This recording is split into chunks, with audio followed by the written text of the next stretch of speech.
चंद्रनगर राज्य, जहाँ 3 भाई रहते थे।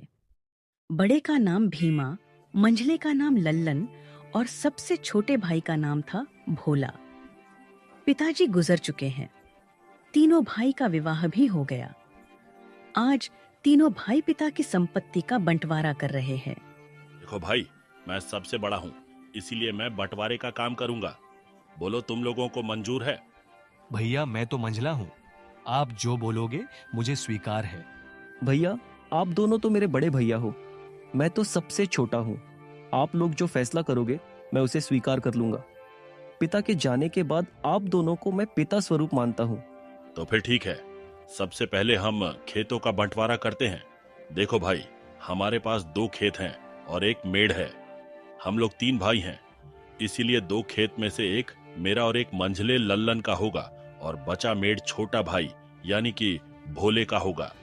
अरे वाह, बहुत अच्छा निर्णय है भैया, मुझे मंजूर है। कहो भोला, तुम तो चुप हो गए, क्या तुम्हें मंजूर नहीं? नहीं नहीं भैया, आप जो कहेंगे वह मुझे मंजूर है। अच्छा तो ठीक है, अब बारी आती है हमारे पिताजी द्वारा लगाए गए आम के पेड़ का। चलो अब आम के पेड़ के पास चलते हैं।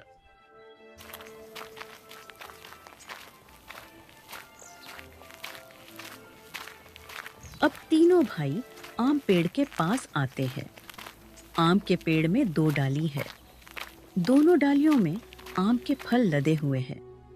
देखो भाई, यह है आम का पेड़। अब इसका बंटवारा भी कर लेते हैं। देखो, इसमें 2 डाली है और 1 जड़ है। इन 2 डाली में से 1 डाली मेरा होगा और 1 लल्लन का होगा और जड़ भोला का होगा। बहुत अच्छा भैया, ये फैसला भी मुझे मंजूर है। आप लोग तो बड़े हो, मैं तो सबसे छोटा हूँ। मैं भला आप लोगों के बात को कैसे टाल सकता हूँ। मुझे भी मंजूर है भैया। अब तीनों भाई घर के पास आते हैं। अब घर का बंटवारा भी होना है।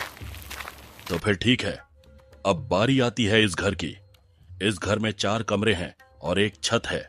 2 कमरा मेरा होगा और 2 कमरा लल्लन का, और जो खप्पर का छत बच जाएगा वो भोला का होगा। भीमा के इस फैसले